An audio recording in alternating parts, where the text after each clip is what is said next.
তা কোথায় যাচ্ছিস এত ভোরে? একটা ফ্রেন্ডের বাসা। ফ্রেন্ডের বাসা নাকি?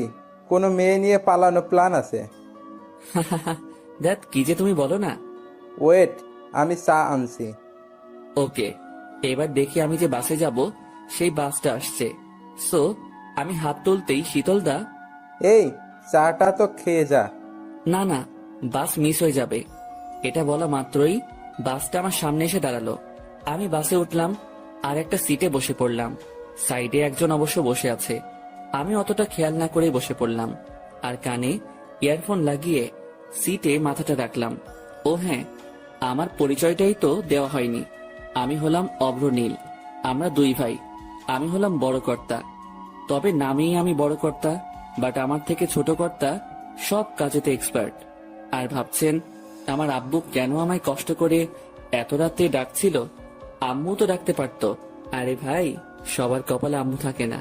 আজ থেকে 10 বছর আগে আমার আম্মু না ফেরা দেশে চলে গেছে আমাদেরকে ছেড়ে। ও হ্যাঁ, আমি এখন বেসিক করছি, মানে আব্বুর টাকা বরবাদ করছি। যা আমাদের রাজ্যের হাল মনে হয় না যে টিচিং করে টিচার হতে পারবো। তবুও আব্বু সবটাই করতে হচ্ছে। আমাদের তিনজন, মানে আব্বু, আমি আর আমার ছোট ভাই নিয়ে আমাদের ছোট্ট একটা সুখী পরিবার। আমরা দুই ভাই আব্বুর চোখে নয়নমণি, আব্বুর কলিজা। আমায় কলকাতা যেতে দিতেই চাইছিল না, অনেক কষ্টে মানিয়েছি। আসুন গল্পে ফেরা যাক। আমি এবার ব্যাগটা রাখার জন্য উঠলাম এবং সাইডে লাইট অন করা সুইচে হাত দিতেই কে যেন আমার পেটের কাছে একটা ছুরি রেখে, এই, একদম বাড়াবাড়ি করবেন না। যদি এতটুকু বাড়াবাড়ি করেছেন তো এখনই ঢুকিয়ে দেব। ভাইরে, ভয়েস শুনে তো মনে হচ্ছে একটা ইয়ং মেয়ের ভয়েস। আজকাল নাইটেও পকেট মারি হয় নাকি? শালা শুনেছিলাম পকেট মারা নাকি দিনেতেই বের হয়, বাট এখানে এখন আল্লাহ আমায় বাঁচাও। আমি ব্যাগটা রেখে হাত দুটো উপরে তুলে নিলাম আর কাঁপতে কাঁপতে, দেখুন আমি আপনাকে আমার সব দিয়ে দিচ্ছি, আমার মোবাইল, আমার পার্স, আমার ইয়ারফোন, আমার জামা প্যান্ট, বাট আমায় কিছু করবেন না। আমার মরতে যে অনেক ভয় লাগে। আমার এখনো বিয়ে হয়নি, বউয়ের সাথে বাসরাতও করা হয়নি। প্লিজ আমায় ছেড়ে দিন। পাশের সিটের পকেটমার মেয়েটা এবার খিলখিল করে হাসতে লাগলো। আবারও দেখি ছুরিটা খুঁচিয়ে, এই, আপনাকে কে পাঠিয়েছে বলুন, নয়তো এখানে আপনাকে প্রাণে মেরে ফেলবো। আমায় আবার কে পাঠাবে? আমি আমার বাসা থেকে আসছি। মেয়েটা এবার ভয়ে ভয়ে, দেখুন, মিথ্যা বলবেন না। আমি জানি আপনি আমায় মার্ডার করতে আসছেন। আমি এখন নিজের দিকেই তাকাচ্ছি আর ভাবছি, শালা নিজের মার্ডারের কথা শুনতে এত হাঁপিয়ে পড়ছি, আমি নাকি আবার অন্যের মার্ডার করতে আসবো। আমায় কি তাহলে কিলার ভাবছে নাকি? না না, আমি শুনেছিলাম এসব মেয়েরা নাকি ছলে বলে কৌশল করার জন্য অনেক কিছু কথা বলে। অব্র ভাই সবকিছু দিয়ে বাস থেকে নেমে পড়, তোর কলকাতা যাওয়া লাগবে না। যদি জীবন থাকে তো কলকাতা যাবি, বিয়ে করবি, আরো অনেক কিছু করবি। আমি এবার একটা হাত পিছনে নিয়ে গেলাম আমার পার্সটা বের করে ওনাকে দেওয়ার জন্য।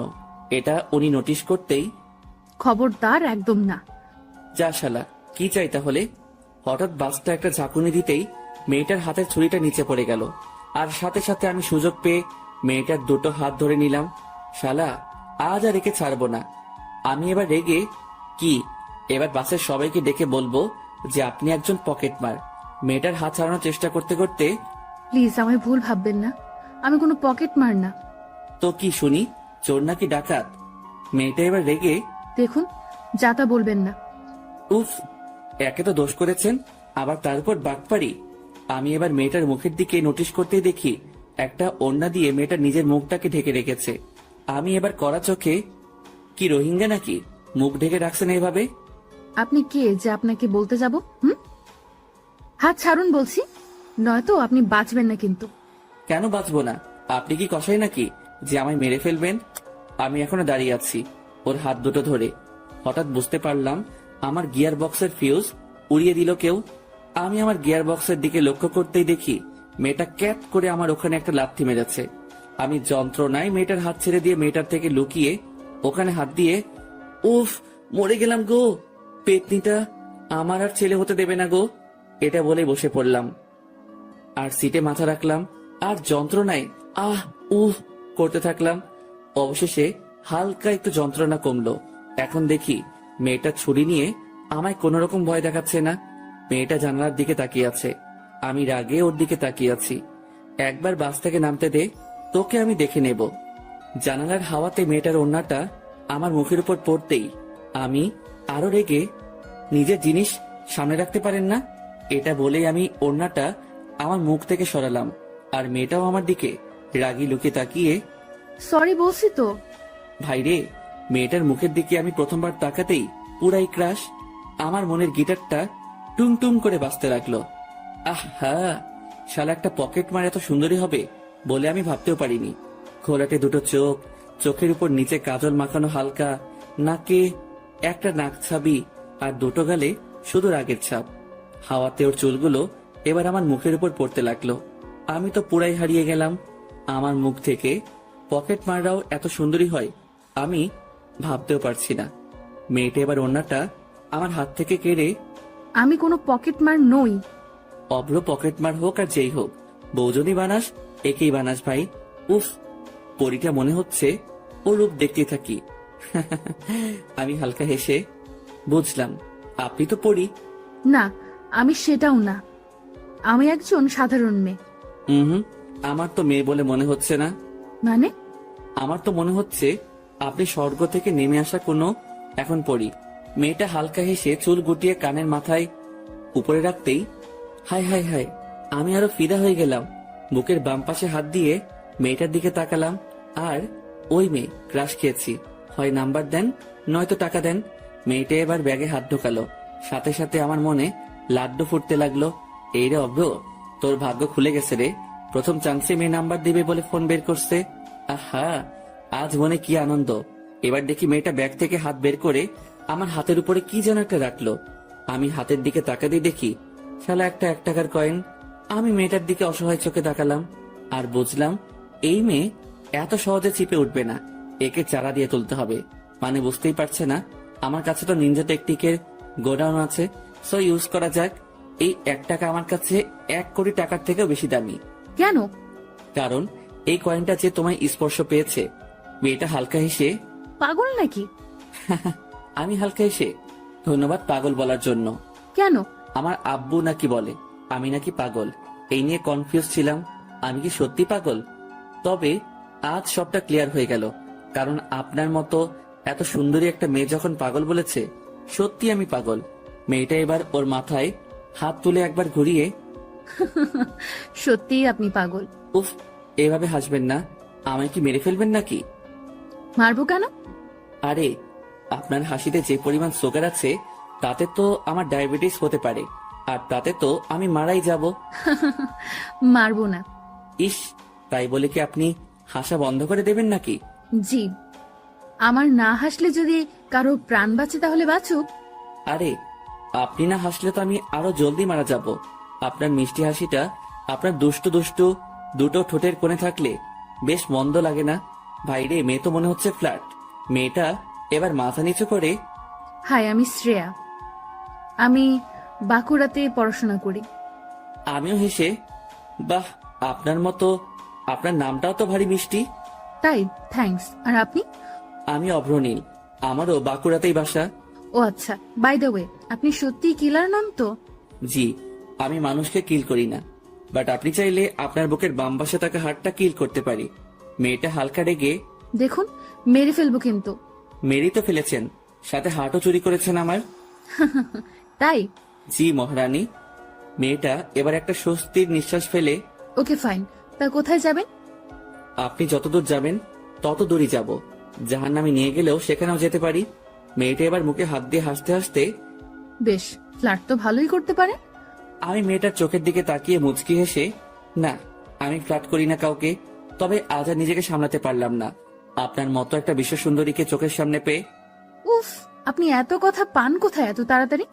আরে, সামনে একটা রূপের সাগরে রূপের বর্ণনা দিতে কোনো কথা ভাবা লাগে না, আপনাকে দেখে এমনিতে সব বেরিয়ে আসে। মেয়েটা এবার ব্যাগে হাত ঢুকিয়ে একটা চকলেট বের করে মুখে দিল আর আমার দিকে একবার তাকালো। আমি ভাবলাম হয়তো আমায় দেবে, কিন্তু না, শালা মহাকিপ্টে একাই গদগদ করে গিলে নিল মাইরি। ওই, আপনি না পুরাই আপনার হাতের ওই চকলেটের মতো। মানে? আপনি এতটাই কিউট যে যে কেউ আপনাকে দেখলে আপনাকে কাছে পেতে মন চাইবে। তাই? এই যে আপনি এত আমায় ফ্লার্ট করছেন, এটা যদি ভাইয়া জানে তাহলে আপনি আর প্রাণে বাঁচবেন না। আমি হালকা হেসে বুকের বাম পাশে হাত রাখলাম আর মেয়েটার দিকে তাকিয়ে, প্রিয়, তোমায় ভালোবেসে ফেলেছি প্রথম দেখাতেই। যদি চাও তো তোমার জন্য পুরো দুনিয়া ঘুরতে পারি। যদি চাও তো ওই উপরওয়ালার কাছে তোমায় পেতে পারমিশন নিয়ে আসতে পারি। যদি চাও তো তোমার জন্য চাঁদ তারাও আনতে পারি। আর তোমার ভাইয়া তো দূরের কথা। মেয়েটা হালকা হেসে, কোথায় যাবেন আপনি? Kolkata salt lake. আমিও ওখানেই যাচ্ছি। ও মা, তাই নাকি? আমি হালকা হেসে, জি। আচ্ছা, আমায় তুমি বিয়ে করবা? শখ কত? বুঝলাম। Lords of love. মেয়েটা আবারও হেসে হেসে কপালে হাত দিয়ে, উফ, আপনি এমন কেন? কেমন শুনি? জানি না। আচ্ছা, আমি আপনাকে বিয়ে করতে পারি। আমায় ভাইয়া রিসিভ করতে আসবে স্ট্যান্ডে। যদি ভাইয়াকে মানাতে পারো আমিও রাজি তাহলে। সত্যি? জি। এখন চুপ করে থাকো আর আমায় একটু শান্তিতে থাকতে দাও। আমি এবার মুখে হাত দিয়ে, ওকে চুপ। মেয়েটা এবার সিটে মাথা রাখলো আর চোখ দুটো বন্ধ করলো। উফ, মন তো চাইছে মেয়েটার মাথায় হাত বুলিয়ে দিতে। মেয়েটাকে এত কাছের কেন করতে মন চাইছে, তাও আবার একজন পকেট মারকে। সকাল 7:30 দিকে বাস স্ট্যান্ডে পৌঁছালাম। আমি এবার শ্রেয়াকে ডাকতে লাগলাম, শ্রেয়া, ওই শ্রেয়া। ও এবার চোখ খুলে, বাস স্ট্যান্ডে এসে গেছি তো, এবার উঠো। ওকে। এবার আমরা বাসের বাইরে নেমে এলাম। সামনে তাকাতেই দেখি একদল গুন্ডা আমাদের দিকে হেঁটে হেঁটে আসছে, হাতে ছুরি বড় বড়। কি ব্যাপার, এদিকে আসছে কেন? শ্রেয়া ছুটে গিয়ে ওই দলের সর্দারকে জড়িয়ে ধরলো আর চিৎকার করে, কেমন আছো ভাইয়া? সর্দারটা হেসে হেসে কি যেন বলল। তার মানে সর্দারের বোন এটা। এই মরেছে। আমি কাকে ঘাটিয়েছি? শালা অভ্র, তুই খুন হয়ে যাবি। কেটে পড় মানে মানে, এই শহর ছেড়ে দে। এবার দেখি শ্রেয়া আমার দিকে আঙুল তুললো। ও ভাই, ও ভাই, এই মেয়ে করে কি? শালা বলেও বলেছে নাকি এর মধ্যেই। দলটা দেখে এবার রাগি মুডে আমার দিকে এগিয়ে আসছে। আব্বু গো, তোমার আজ একটা প্রদীপ মনে হয় আর একটু পরে নিভে যাবে। ভাগ অব্র ভাগ। আমি এবার দৌড় দিতে যাব, ঠিক তখনই ওই দলের সর্দার গম্ভীর হয়ে, এই ছেলে দাঁড়াও। ভাইরে, আজ আমি খতম। আমি না শোনার ভান করে চলতে লাগলাম আবারও।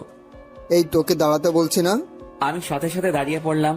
শালা, কপালে ঘাম জমে আসছে, বুকের ভেতর ঢিপ ঢিপ শব্দ হচ্ছে। আমি এবার পিছন ফিরে, জি, কিছু বলবেন আমায়? এবার দেখি শ্রেয়াকে ডাকলো।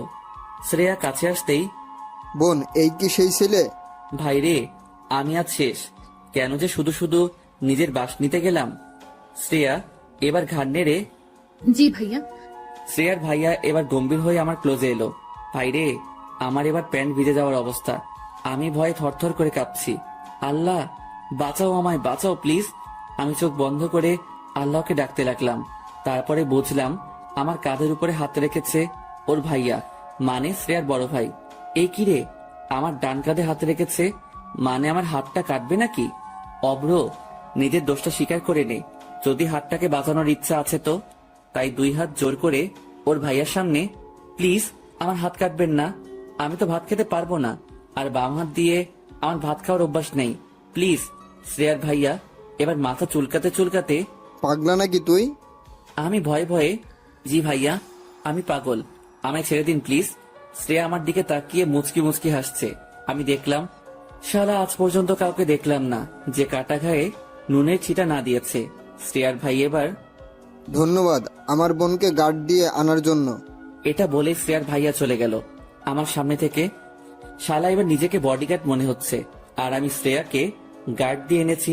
মানে ধুর, কিছুই তো বুঝতে পারছি না। আমি দাঁড়িয়ে দাঁড়িয়ে এসব ভাবছি। হঠাৎ আমার সামনে এসে দাঁড়ালো তামিম, মানে আমার সেই ফ্রেন্ড যার বাসায় ওঠার কথা ছিল। এই তুই এখানে দাঁড়িয়ে কেন? আর কাল রিসিভ করিসনি কেন? আমি ওর কথা শুনে ধ্যান ভঙ্গ করে, জি দোস্ত, কিছু বলছিলি?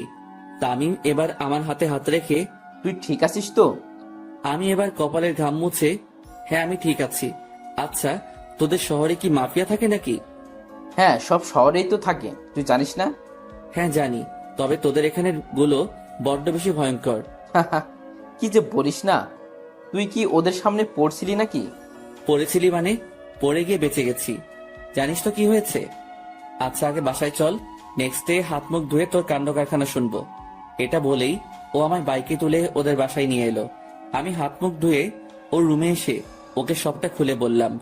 তামিম দেখি ভয়ে পুরাই থমকে গেছে আর আমার দিকে তাকিয়ে হাততালি দিয়ে তোকে আমি কতবার বলেছি মেয়েদের সাথে ফ্ল্যাট অফ কর।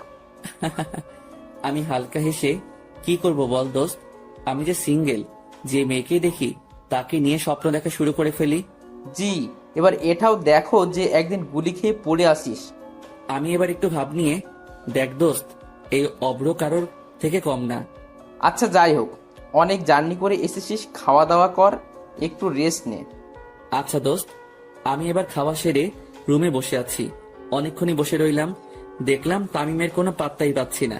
তাই ড্রয়িং রুমে গিয়ে আন্টিকে, আন্টি তামিম কোথায়?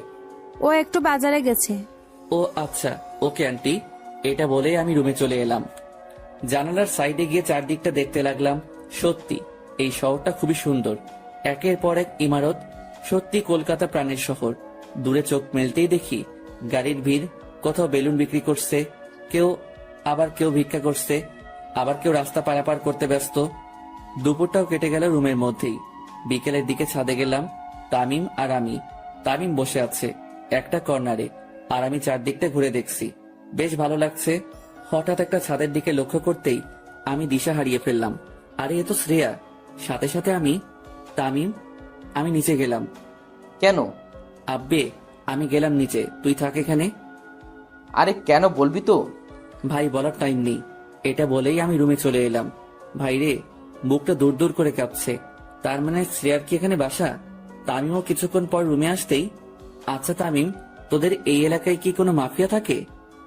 না তো, কেন?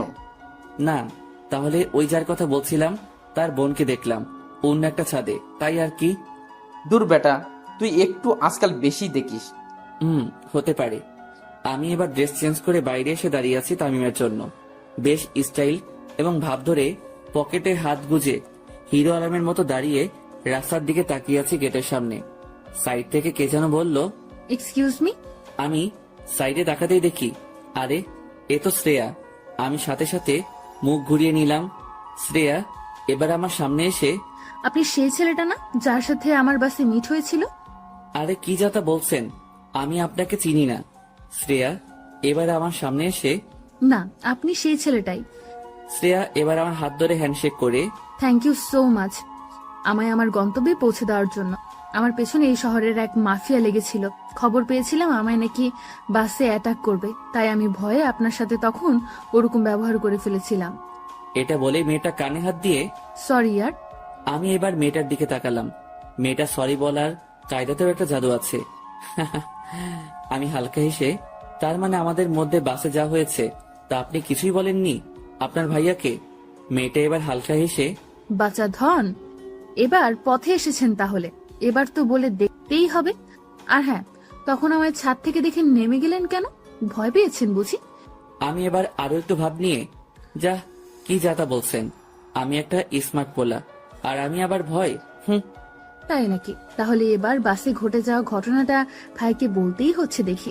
আমি সাথে সাথে ভয় চুপসে, প্লিজ ম্যাডাম, এরকম সর্বনাশ করবেন না, আমি এখনো বাঁচতে চাই। উমা, আপনি যে বাসে বললেন আমায় পেতে নাকি আপনি মরতেও রাজি আছেন?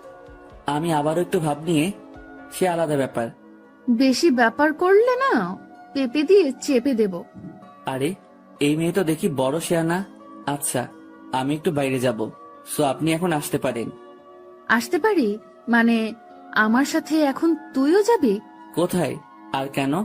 মার্কেটে। আর কেন মানে? আজ থেকে তুই আমার বডিগার্ড।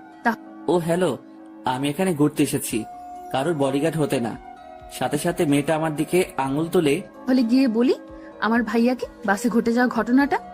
মানে কি, আমায় কিন্তু ব্ল্যাকমেইল করা হচ্ছে। তাতে ক্ষতি কি? দেখুন, আমি কিন্তু পুলিশে কমপ্লেন করব। আমার ভাইয়া সামলে নেবে। কেন, আপনার ভাই কি উকিল নাকি? জি, সব আমার ভাইয়া। এ শহরে ওনার কথাই চলে। আমি এবার আরো বেশি ভয় পেয়ে, আচ্ছা এখন বলুন আমি কি করতে হবে? চল ড্রাইভ কর। স্লিম চলবে, ভালোই ড্রাইভ করা যাবে। মেয়েটা এবার রেগে, ও হ্যালো, আমি গাড়ির কথা বলছি। আমিও হালকা হেসে মেয়েটার দিকে তাকিয়ে, বেশ ভালো গাড়িটা। মেয়েটা এবার আমার হাতে চাবিকাঠি তুলে, ওই যে গাড়িটা আছে ওইটা আমার, যান নিয়ে আসেন। আমি মেয়েটার দিকে তাকিয়ে রেগে, আমি কিন্তু ড্রাইভার না। এটা বলেই আমি মেয়েটার থেকে দূরে আসবো। ঠিক তখনই মেয়েটা আমার পেটের কাছে পিস্তল রেখে এবার বল যাবি কিনা। আমি এবার ভয়ে হেসে হেসে আমি যাচ্ছি, এই যাচ্ছি এটা বলে এগোতে যাব। ঠিক তখনই তামিম বাসা থেকে বেরিয়ে কিরে কই যাস? আমি তামিমের দিকে অসহায় চোখে তাকিয়ে, ভাই তুই আমায় বাঁচা। তামিম এবার আমার কাছে এসে, কি হয়েছে? ভাই এই মেয়ে। সাথে সাথে মেয়েটা পিছন থেকে পিস্তলটা দেখালো আর শুট করার ইশারা করলো।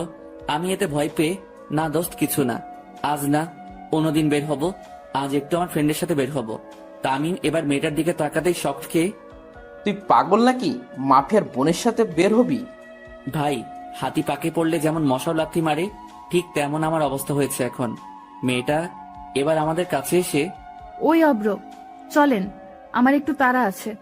এটা বলেই আমার হাত ধরে গট করে গাড়ির কাছে নিয়ে চলে গেল।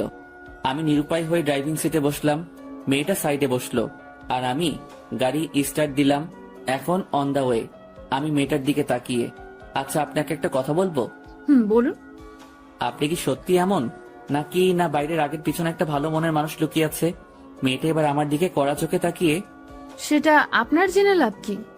আমি এবার হালকা হেসে, যতই হোক আমি তো আপনার ফিউচার হাজবেন্ড। সাথে সাথে মেয়েটা আমার দিকে পিস্তল তুলে, গুলি মেরে খুলি উড়িয়ে দেব। আরে কুল, এটা করলে যে আপনি আম্মু হতে পারবেন না। দেখুন, ভালো হচ্ছে না, কিন্তু আপনি আমার প্রাণ বাঁচিয়েছেন, তাই আপনাকে ছাড়তে বাধ্য হচ্ছি। আমার ব্যাকগ্রাউন্ড জানেন না, আজ পর্যন্ত 20টার বেশি খুন করেছি। এবার আমি একটু শান্তি পেলাম, কারণ মেয়েটা আমায় মারবে না, সো একটু বেশি করে মজা করা যেতেই পারে। তাই আমি আরো করবেন। কত ছেলের মন যে আপনি আপনার রূপের পিস্তল দিয়ে খুন করেছেন, সেটা তো আপনাকে দেখেই বোঝা যাচ্ছে। মেয়েটা পিস্তলের নলটা আমার মুখে ঢুকিয়ে দিয়ে দেব ট্রিগারটা চেপে। আমি ভয় না পেয়ে শ্রেয়ার দিকে তাকালাম, আর মিটি চোখে তাকাতেই ও দেখি পিস্তল সরিয়ে ওর সিটে গিয়ে বসলো। শ্রেয়া এবার আমার দিকে তাকিয়ে হালকা হেসে, আচ্ছা, আপনার ভয় করে না মৃত্যুকে? জি ভয় করে অনেক, তবে আপনার হাতে মরতে আমার এতটুকু ভয় করবে না। তাই নাকি? এভাবে কত মেয়েকে নিচের জালে ফাঁসিয়েছেন শুনি। কাউকে ফাঁসাতে পারিনি, তবে আপনাকে ফাঁসাতে পারি যদি আপনি পারমিশন দেন। মেয়েটা রাগের লোকে আমার দিকে তাকালো আর কপালে হাত দিয়ে, ভাগ্যিস তুমি আমার জান বাঁচিয়েছো, নয়তো এখনই। আচ্ছা বাদেন, কই যাবেন বলুন? সামনে একটা মল আছে, ওখানে। ওর কথা মতো মলে দাঁড়ালাম এবং ভেতরে ঢুকলাম। উফ, সব মেয়েগুলো পুরাই আগুন। কার দিকে তাকাবো, কারোর দিকে না তাকিয়ে থাকবো, কিছুই বুঝতে পারছি না। তাই আমি একটা জায়গায় গিয়ে দাঁড়িয়ে শুধু মেয়েদের দেখতে লাগলাম। কিছু মেয়ে আমায় পাগল ভেবে হাসতে হাসতে আমার সামনে থেকে চলে যাচ্ছে, আমিও তাদের দেখে হাসছি। শ্রেয়া কোথা থেকে এসে যেন আমার বাম হাতটা ধরে আমার পেটে একটা কিল বসিয়ে দিল, আর চোখের দিকে দুটো আঙ্গুল বাড়িয়ে, এখানে আপনাকে মেয়ে দেখানোর জন্য নিয়ে আসা হয়নি। আমি পেটে হাত দিয়ে, ওকে চলুন। উফ, শান্তি মতো দুটো মেয়েও দেখতে পারবো না। মেয়েটা গম্ভীর হয়ে আবারও, আমার সাথে সাথে থাকবেন, আমায় ছেড়ে কোথাও যাবেন না, আমার ক্ষতি হতে পারে। আমি এবার আমার একটু সরল মনে ভাবলাম, না, মেয়েটার সাথে থাকা দরকার, কারণ সত্যি ওর যদি কোনো ক্ষতি হয়। শ্রেয়া এখন ড্রেস চুজ করছে আর একটা ড্রেস নিয়ে ট্রায়াল রুমের দিকে এগোচ্ছে। আমিও পিছনে পিছনে গেলাম। শ্রেয়া ট্রায়াল রুমে ঢুকলো, তখনই আমার মাথায় এলো যদি ভিতরে কোনো ক্ষতি হয় ওর। তাই আমি ট্রায়াল রুমের দরজাটা বন্ধ না করতে দিয়ে, ওয়েট, এটা বলেই আমিও ভিতরে ঢুকে গেলাম এবং দরজা বন্ধ করে হাত গুটিয়ে দাঁড়িয়ে রইলাম। শ্রেয়া দেখি আমার দিকে খুব রেগে তাকিয়ে আছে। আমি এবার মাথা চুলকাতে চুলকাতে, কি হলো, চেঞ্জ করুন। শ্রেয়া আমার দিকে তাকিয়ে, আর ইউ ম্যাড? নো। আরে চেঞ্জ করবেন তো নাকি? আমি আপনার সামনে। হ্যাঁ, আপনাকে তো আমি গার্ড দিচ্ছি। মেয়েটা কি করবে না করবে ভেবে পাচ্ছে না, তাই আমার সামনে এলো। আমার শার্টের কলারটা ধরে, তুই আমার বর না যে ট্রায়াল রুমে তোকে নিয়ে রোম্যান্স করব, যা বের হ। সাথে সাথে কে যেন দরজা ঠেলে ভেতরে ঢোকার চেষ্টা করতেই আমি ওর উপর পড়ে গেলাম।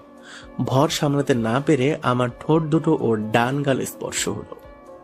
শ্রেয়া এবার আমায় ওর উপর থেকে ফেলে দিয়ে আমার গালে দুটো থাপ্পড় দিল আর আমার দিকে তাকিয়ে, ড্যাম ইট, বেরিয়ে যান। আমি গালে হাত দিয়ে চুপচাপ বাইরে গাড়ির কাছে চলে এলাম। শ্রেয়া শপিং না করে সোজা গাড়ির কাছে এলো এবং আমার দিকে ঘৃণার চোখে তাকালো এবং গাড়ির বাম সাইডে গিয়ে বসলো। আমি কোনো কথা না বলে ড্রাইভিং সিটে বসলাম। গাড়ির স্টার্ট দিয়ে রাস্তার উপরে উঠলাম। কোথায় যাব এখন আমরা? বাসায়। আপনার কই বাসা? আপনি যেখানে এসে উঠেছেন তার সাইডেই। ও আচ্ছা। এটা বলেই ও মুখ ঘুরে নিল জানালার দিকে। আমিও আর কোনো কথা না বলে সোজা বাসার কাছে গাড়ি নিয়ে এসে গাড়ি থেকে নেমে চলতে শুরু করলাম। তখনই মনে হলো আমার সবটা জানানো উচিত, কারণ তখন তো ভুলটা আমার ছিল। তাই আমি, এই যে শুনছেন ম্যাম? মেয়েটা গম্ভীর হয়ে আমার দিকে তাকিয়ে। ইয়েস। বলছি যে কোনো কথা না গো। আমি এবার মাথা নিচু করে, প্লিজ আমার কথাটা শুনুন। তখন আমি ইচ্ছা করে আপনার উপর পড়তে চাইনি। ট্রায়াল রুমের দরজায় কেউ ধাক্কা দিয়েছিল, তাই আমি আপনার উপরে পড়তে বাধ্য হয়েছিলাম। যতটা খারাপ আমায় ভাবছেন আমি কিন্তু ততটা না। এটা বলেই আমি মুখ ফিরিয়ে তামিমদের বাসায় এসে ঢুকে গেলাম। রুমে এসে বসে আছি। তামিম নাকি একটু কাজে বাইরে বের হয়েছে। আমি বিছানায় বসে আছি কপালে মোবাইলটা রেখে। মনে হচ্ছে ভুলটা আমারই। কোনো মেয়ের সাথে আমি কেন? যে কোনো ছেলে এরকম ব্যবহার করলে সত্যিই দোষী মনে হবে। নিজেকে খুব গিল্টি ফিল করছি। এখন বাজে প্রায় 8:30টার মতো। তাই একটু তামিমদের বাসার ছাদে গেলাম। ছাদের এক কর্নারে দাঁড়িয়ে মুখে একটা সিগারেট তুললাম। অবশ্য আমি নেশা ছেড়ে দিয়েছিলাম, কিন্তু আজ এতটা আমার খারাপ লেগেছে, আমার ঠোঁট আবার সিগারেটের স্পর্শ পেতে বাধ্য হলো। ছাদে বেশ বসন্তের হাওয়া বইছে। সারা দিন গরম আর হালকা শীতল বাতাস। সিগারেটটা একটা টান নিয়ে বাম হাতে ধরে ছাদের পাঁচিলের উপরে হাতটা রাখলাম আর মাথাটা নিচু করে শ্রেয়ার সাথে ঘটে যাওয়া ট্রায়াল রুমের ওই মোমেন্টটা ভাবতে লাগলাম। ছি, নিজেকে আমি কন্ট্রোল করতে পারলাম না। চিলেকোঠায় একটা লাইট জ্বলছে, তামিমদের বাসায় আরো অবশ্য জ্বলছে অন্যদের বাসাতেও। আমি লাইটের চারিদিকে তাকাচ্ছি আর এক সময়ে মাথাটা উঁচু করে ছাদের পাঁচিলে গা হেলিয়ে দাঁড়িয়ে রইলাম। আমি ভুলেই গেছি যে আমার হাতে সিগারেটটা জ্বলানো আছে বলে। অন্ধকারের মধ্যেই কে যেন আমায় ডাকতে লাগলো। আমি বুঝতে পারলাম না কে আমায় ডাকছে এই টাইমে। আমি কোনো রকম মনোযোগ না দিয়ে চুপচাপ দাঁড়িয়ে রইলাম কিছুক্ষণ। একসময় আমি চাঁদের দিকে তাকিয়ে আছি এবং চাঁদের রূপ দেখছি। হঠাৎ আমার কাঁধে কে যেন টাচ করলো। আমি মাথা ঘোরাতে দেখলাম শ্রেয়া আমার কাঁধে হাত রেখে আমার দিকে তাকিয়ে আছে, কেমন একটা দৃষ্টিতে যেন। আমি মাথা নিচু করে, আপনি এখানে? শ্রেয়া এবার হাত দুটো গুটিয়ে ঠোঁটের উপর ঠোঁট চেপে, জি, কোনো সমস্যা? আরে সমস্যা কেন হবে, আপনাদের এলাকা। আমি বলতে চেয়েছি তামিমদের বাসায় আপনি একা এসেছেন, তাও আন্টি কিছু বলেনি আপনাকে আসতে দেখে? জি না, আমি তো এখানেই থাকি, তাহলে আমায় কেন কেউ কিছু বলবে? ও হ্যাঁ, তাই তো। আমি একগাল হেসে, আমি আবারও গিল্টি ফিল করতে করতে, তখন তো সরি। যাবি বললেই আমি যেতে দেব? তুই কিভাবে ভাবছিস এটা? মামা বোঝার ট্রাই কর, আমার জন্য তোরা বিপদে পড়তে পারিস। তোর জন্য মানে? আরে ওই যে শ্রেয়া যা পাগলামি শুরু করেছে, আমি তো ওকে লাভ করি না। আর কেননা আমার কাছে আমাদের ফ্যামিলি বড়। তামিম এবার আমার কাছে এসে আমার কাঁধে হাত রেখে, জীবনে কারোর প্রতি এতটুকু তোর মনে ফিলিংস এসেছে, তাকে আপন না করে চলে যাবি? আরে ভাই, এটা তো কলকাতা। এখানে বস্তাভর্তি ভালোবাসাও মেলে, আবার প্রাণ ভরানো ঘৃণাও মেলে।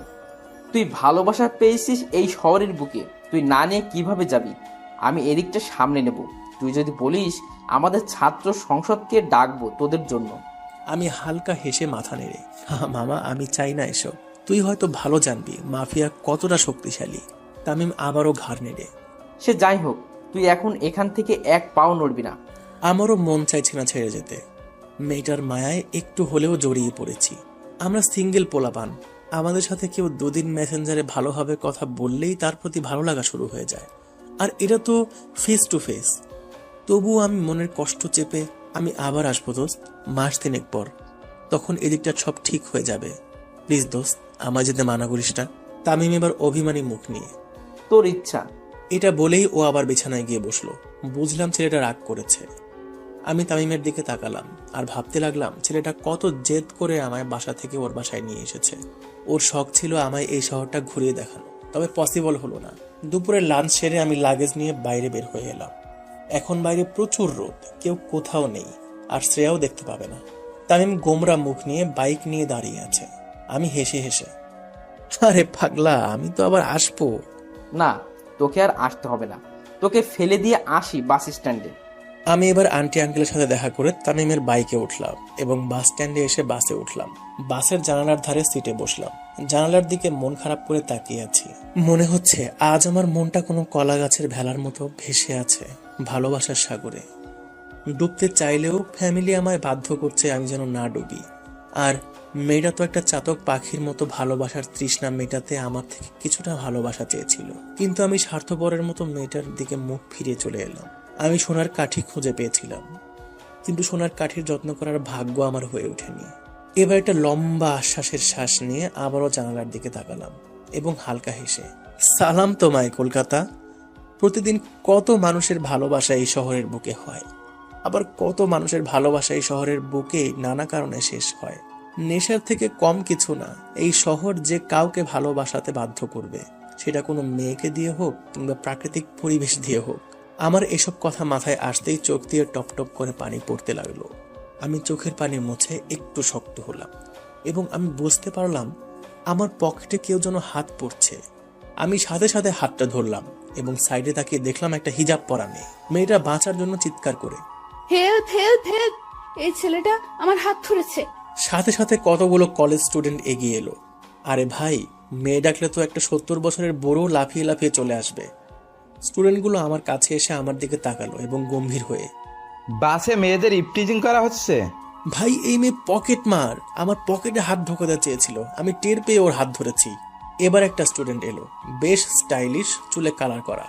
সে এগিয়ে এসে বলল, আরে ভাই, এটা পসিবল না, একটা হিজাব পরা মেয়ে কখনো এরকম কাজ করতে পারে না। আমি এবার রেগে গেলাম এবং ওদের দিকে তাকিয়ে, ভাই চরিত্র হিজাবে বোঝা যায় না, হিজাব তো মিয়া খলিফাও পরে। সবাই আমার কথা শুনে চমকে গেল। আমি আরো রেগে মেয়েটার দিকে তাকিয়ে, সত্যিটা বলুন নাকি এখনই থানায় গিয়ে কমপ্লেন করবো আপনার নামে। মেয়েটা এবার ভয়ে ভয়ে। জি জি। এবার একটা বাস স্টপ আসতেই মেয়েটা আমার জোর করে হাত ছাড়িয়ে নেমে গেল। আমি আর কিছু না বলে চুপচাপ বসেই রইলাম এবং খুব সজাগ হলাম, আবার যদি পকেট মারে কেউ। বাট ছাড়া রাস্তায় আর কোনো দুর্ঘটনা হয়নি। আমার বাসাতে এসে পৌঁছালাম। এখন বাজে প্রায় বিকাল 5:30টার মতো। বাসায় এসে ফ্রেশ হয়েই সোজা বেডের বালিশে মাথা দিলাম এবং পকেট থেকে ফোনটা বের করতেই দেখি তামিম অনেকবার কল দিয়েছে। তাই আমি কল ব্যাক করতেই জানতে পারলাম শ্রেয়া আমায় খুঁজছিল। বাট তামিম নাকি শ্রেয়াকে রেগে বলেছে, তোর জন্য ছেলেটা এই শহর ছাড়তে বাধ্য হলো, সব তোর দোষ। তামিমের কথা শুনে আমার মন আরো খারাপ হওয়া শুরু করলো। তামিম এটা কি করলো? আমি ফোন রেখে চুপচাপ বিছানায় শুয়ে রইলাম। 2 দিন পর বেলা 12টার দিকে শীতলের দোকানে বসে চা খাচ্ছি। কেউ নেই, আমি আর শীতলদা ছাড়া। ও তক্তাতে শুয়ে আছে আর আমি হাই বেঞ্চে শুয়ে পা নাড়াচ্ছি আর ইয়ারফোনে গান শুনছি। আমি এবার টের পেলাম দোকানে কেউ যেন ঢুকলো। আমি মাথা তুলে দেখলাম না, কারণ শীতলদা আছে দোকানে, যা দেওয়ার ও দিয়ে দেবে।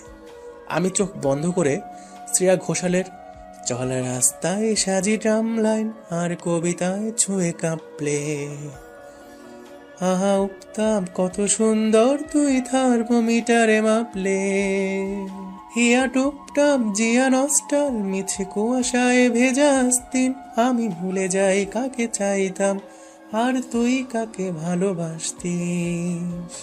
এই গানটা শুনতে লাগলাম। হঠাৎ আমার সাইডে একজন বডি বিল্ডার এসে দাঁড়ালো মনে হলো। আমি চোখ দুটো খুলে উপরের দিকে করতেই সর্বনাশ, শ্রেয়ার ভাইয়া এখানে কি করে? শ্রেয়া কি তার মানে ওর ভাইয়াকে বলে দিয়েছে সবটা?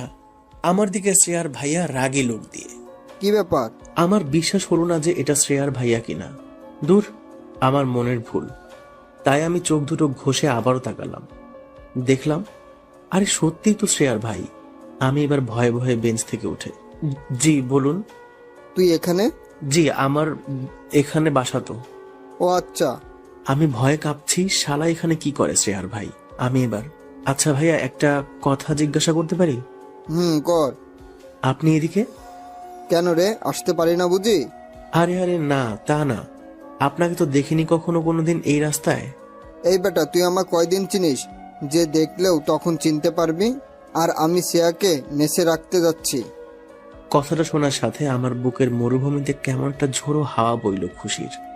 আমি এবার হালকা হেসে, ও আচ্ছা, এটা বলেই আমি বাইরে বের হয়ে এলাম। দেখলাম যে রাস্তার ওই সাইডে কদম গাছের নিচে ওদের গাড়িটা দাঁড়িয়ে আছে। ওদিকে একটা বড় গাছের বাগান আছে, আমি ওখানে গিয়ে প্রায় আড্ডা মারি। আরে ভাইয়ারা আমায় যেখানে শেয়াল দৌড় করিয়েছিল সে জায়গাটার কথা বলছি। আমি রাস্তা পার না হয়ে রোদের মধ্যেই দাঁড়িয়ে আছি। শুধু একটা বারের জন্য শ্রেয়া গাড়ি থেকে নামবে অথবা জানালাটা খুলবে। প্রায় 5 মিনিটের মতো দাঁড়িয়ে রইলাম, শ্রেয়ার কোনো রেসপন্স পেলাম না। শ্রেয়ার ভাইয়া এবার শীতলের দোকান থেকে বেরিয়ে আসতেই আমি হাঁটা শুরু করলাম ভয়ে ভয়ে আমার বাসার দিকে। শ্রেয়ার ভাইয়া গাড়ির কাছে এলো এবং গেটটা খুললো। আমি আর চোখে দেখলাম। গেটটা খোলার পরেই শ্রেয়া গাড়ি থেকে নামলো। আমি সাথে সাথে নিজেকে লুকানোর ট্রাই করতে থাকলাম। যদি আমায় এখানে আজ শ্রেয়া দেখে আমায় অনেক খারাপ ভাববে। শ্রেয়াকে দেখে মন তো চাইছে ওর দিকে তাকিয়েই থাকি, বুকে জমানো ওর জন্য ফিলিংস গুলো ওর সাথে শেয়ার করি। আমি রাস্তায় চলতে চলতে একটা সাইডে মাথা ফাটানো রোদের মধ্যেই থমকে দাঁড়িয়ে পড়লাম। বুকের বাম পাশটা চিনচিন করে উঠল, মাথাটা কেমন ভারী ভারী হয়ে আসছে। মেয়েটা এত কাছে পেয়েও একবার কথা বলার পর্যন্ত সুযোগ পাচ্ছি না। ওর যে ভাইয়া আছে। আমি আবারও চলা শুরু করলাম, এটা বুঝে যে আমার কিছু করার নেই। বাড়াবাড়ি করলেই সর্বনাশ করে দেবে ওর ভাইয়া। মাফিয়া নামক শব্দের মধ্যে জড়ানো আছে খুন, রক্ত আর দাদাগিরি। আমি কানে ইয়ারফোনটা ভালোভাবে গুঁজে মাথা নিচু করে রাস্তায় চলতে লাগলাম। বাসার কাছাকাছি আসতেই শীতলদা ফোন দিয়ে, কি রে, তোকে যে ওই লোকটা ডাকছিল তুই এলি না কেন? কোন লোকটা আর কখন? আরে এই তোরে এখনই তোকে ডাকছে। কে ডাকছে? শীতলদার থেকে ফোনটা নিয়ে, এই আমি বলছি রে শ্রেয়া আর ভাইয়া, তোর সাথে ঠিকমতো কথাই হলো না, আয় এখানে একবার। কথাটা শুনে প্রথমে খুশি হলেও পরে মনে হলো আমায় শ্রেয়া কি ভাববে। মনটা শক্ত করলাম এবং আকাশের দিকে তাকিয়ে একটা আশ্বাসের নিঃশ্বাস ফেলে ভাবলাম যা হয় দেখা যাবে। মেয়েটাকে ছাড়া অন্য কিছু ভাবতেও পারছি না। তাই আমি আবারও শীতলদের দোকানের কাছে গেলাম। ভেতরে ঢোকার জন্য দরজার ওপারে একটা পা রাখলাম। শ্রেয়া চায়ের কাপ হাতে নিয়ে আমার দিকে তাকালো, আর আমায় দেখে পুরোই আশ্চর্য মনে হয়। ও আমায় এখানে দেখবে কখনো ভাবতেও পারেনি। হয়তো এখন ওর দু চোখকে বিশ্বাস করতে পারছে না। আমার দিকে একভাবে তাকিয়ে আছে। আমি মাথা নিচু করে ভাইয়ার কাছে গিয়ে, জি ভাইয়া বলুন। কিরে কেমন আছিস? জি ভাইয়া ভালো, আপনি? এই তো ভালোই আছি। সেদিনের জন্য অনেক ধন্যবাদ, তুই না থাকলে না জানি আমার বোনের কি হতো। আমি হালকা হেসে শ্রেয়ার দিকে তাকিয়ে, আরে ধন্যবাদ দেওয়া লাগবে না ভাইয়া, এটা তো আমার কর্তব্য। শ্রেয়ার ভাইয়া এবার শীতলকে টাকা দেওয়ার জন্য পিছনের পকেটে হাত দিতেই, এই রে গাড়িতে পাস রয়ে গেছে। আমি এবার বলতে যাচ্ছিলাম যে শীতলদা আমি দিয়ে দিব। জিভের কাছে কথাটা এলেও আমি আটকে নিলাম এই কারণেই, দুটো কথা তো শ্রেয়ার সঙ্গে বলতে পারবো। শ্রেয়ার ভাইয়া এবার উঠে পার্স আনার জন্য গাড়ির কাছে যেতে লাগলো। শ্রেয়া আমার দিকে তাকালো এবং রাগে চায়ের কাপটা আমার দিকে ছুড়ে দিল। শীতলদা দেখে অবাক হয়ে গেল। আমি শীতলদাকে থামতে বললাম, আমি শ্রেয়াকে কষ্ট দিয়েছি অনেক, তাই হয়তো আজ আমায় রাগ দেখাচ্ছে। আমি মাথা নিচু করে রইলাম। শ্রেয়া ফিস ফিস করে চোখটা মুছতে মুছতে আই হেট ইউ। এবং ওদের সামনে গিয়ে, এই মিতু, এই পেতনিটাকে বলুন তো। ভাই রে, শ্রেয়া রেগে আগুন। শ্রেয়া এবার আমার দিকে তাকিয়ে, এই পেতনি কাকে বলছেন? আমি মিতুর দিকে তাকিয়ে, এই যে মিতুর মতো পরীর পাশে যে মেয়েটা দাঁড়িয়ে আছে, মিতু সরে আসেন, পেতনির পাশে আপনাকে একদম মানাচ্ছে না। মিতু আমার দিকে তাকিয়ে মিটিমিটি হাসছে, আর এদিকে শ্রেয়া রেগে আগুন হয়ে, ইডিয়ট, আই মিতু চল। এটা বলেই মিতুকে টানতে লাগলো। আমি মিতুর দিকে তাকিয়ে হালকা হেসে, মিতু এভাবে যাবেন না, বড্ড কষ্ট লাগে। যে কোনো পরীকে এত কাছে পেয়ে তার সাথে কিছুটা টাইম স্পেন্ড করতে পারলাম না। মিতু এবার শ্রেয়ার হাতটা ছাড়িয়ে আমার সামনে এলো এবং মাথা তুলে, আমিও তো চাই একটু টাইম স্পেন্ড করতে। মিতুর এমন চেঞ্জ দেখে শ্রেয়া ওর সামনে এলো আর মিতুর দিকে তাকিয়ে, এই তুই আমার বেস্টি, একটা ছেলের জন্য আমায় ছেড়ে যাচ্ছিস? আমি সাথে সাথে, হতে পারি একজন ছেলে, তবে মিতু যদি চায় আমি হব তার প্রতিটা স্বপ্ন পূরণ করার একজন দায়িত্ববান মানুষ। মিতু এবার শ্রেয়ার দিকে তাকিয়ে, প্লিজ শ্রেয়া, দেখ না ছেলেটা কত ভালো, কত ইনোসেন্ট। ভাই রে, কোনো মেয়ের থেকে আজ এত প্রশংসা শুনছি। আমার বুকটা এখন 40 ইঞ্চি হয়ে গেছে। যদিও আমার বুক সজনে পাটার।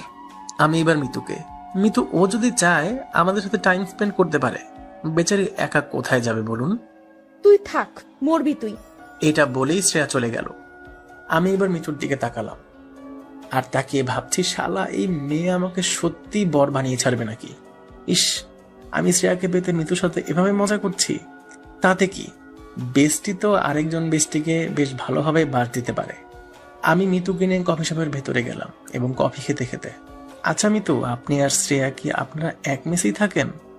জি, আর হ্যাঁ, তুমি বলতে পারেন, সমস্যা নেই। তুমি বললে যে পরীরা রাগ করবে, তাদের সর্বদা সম্মান দেওয়া উচিত। তাই আমি রাগটাগ করি না, সো আমি তুমি বলতে পারেন। ওকে, বাট আপনিও যদি বলেন তবেই। ওকে। আমি এবার মিতুর হাতের দিকে তাকালাম, দেখলাম একটা ঘড়ি পড়ে আছে। এটা দিয়েই শুরু করতে হবে কাহিনী। আজকালের মেয়েরা ভাই প্রশংসাতেই বেশি পটে। আচ্ছা মিতু, এই ঘড়িটার অনেক দাম তাই না? মিতু আমার দিকে তাকিয়ে, হ্যাঁ, কেন? আরে এই ঘড়িটা তো এখানে পাওয়া যায় না, প্যারিসে পাওয়া যায় শুধুমাত্র। মেয়েটা এবার একটু ভাব দেখিয়ে, হ্যাঁ, আমার এক ভাইয়া এনে দিয়েছে। শালা শুনে যা হাসি পাচ্ছে না মাইরি। শালা এই ঘড়িগুলো স্টেশনারি দোকানে 150 টাকাতে পাওয়া যায়। তবু আমি হাসি চেপে চোখ বড় বড় করে, বাবা সত্যি? জি। আচ্ছা মিতু, তোমার এই রূপের রহস্য কি জানতে পারি? আমি কিভাবে জানবো? ইস, এটা তুমি জানো না? জি না, কি বলো? তুমি যে একজন পরী। তাই? আমি এবার আমার মোবাইলটা ওর দিকে এগিয়ে দিয়ে, যদি তোমার মতো একটা পরীর নাম্বার আজকে আমার মোবাইলে সেভ থাকতো তাহলে আমি নিজেকে খুব লাকি ফিল করতাম। মেয়েটা আমার দিকে তাকিয়ে হালকা হাসলো এবং মোবাইলে ওর নাম্বারটা সেভ করে মিতু নামে সেভ করে দিলাম। আচ্ছা, তোমার নাম কি? আমি হালকা হেসে, অগ্রনীল। বাহ, অনেক সুন্দর। আচ্ছা, আমি কি তোমায় নীল বলে ডাকতে পারি? আমি শুনে পুরাই অবাক। আজ পর্যন্ত কেউ আমায় নীল নামে ডাকেনি, বাট মিতু আজ ডাকবে বলছে। ওকে, নো প্রবলেম। এই নীল, শোনো না, শ্রেয়া হয়তো দাঁড়িয়ে থাকবে, এখন আসছি, কল দিও, কথা হবে। এটা বলেই মিতু চলে গেল। আমিও এবার যেখানে আমি থাকি সেখানে এসে উঠলাম। মনটা বড্ড খারাপ বাসার জন্য। আব্বু ভাই কি করছে কে জানে। তাই আমি কল দিয়ে ওদের খবর নিয়ে ফোনটা রেখে দিলাম। দুপুরে লাঞ্চ সেরে বসে আছি, বালিশে মাথা রেখে ভাবছি যদি শ্রেয়াকে আমি পেয়েও যাই, তারপর ওর ভাইয়া জানলে তো আমায় বাঁশ দিয়ে দেবে। শালা, এসব ভাবতে ভাবতেই কপালে ঘাম জমে আসছে। রাতে ডিনার সেরে মিতুর দেওয়া নাম্বারে কল দিলাম।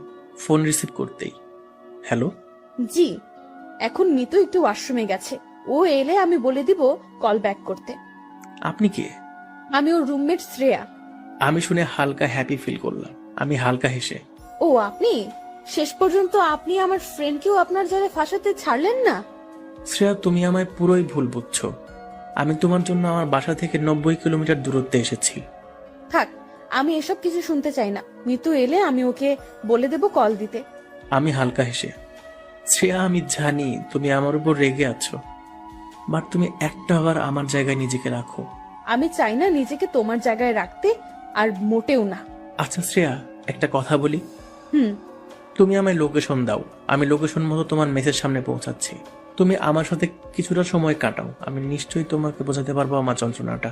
শ্রেয়া কিছুক্ষণ চুপ থাকার পর, আচ্ছা, আমি সেন্ড করছি। জানি শ্রেয়াও আমায় ভালোবাসে, তাই আর না করতে পারলো না।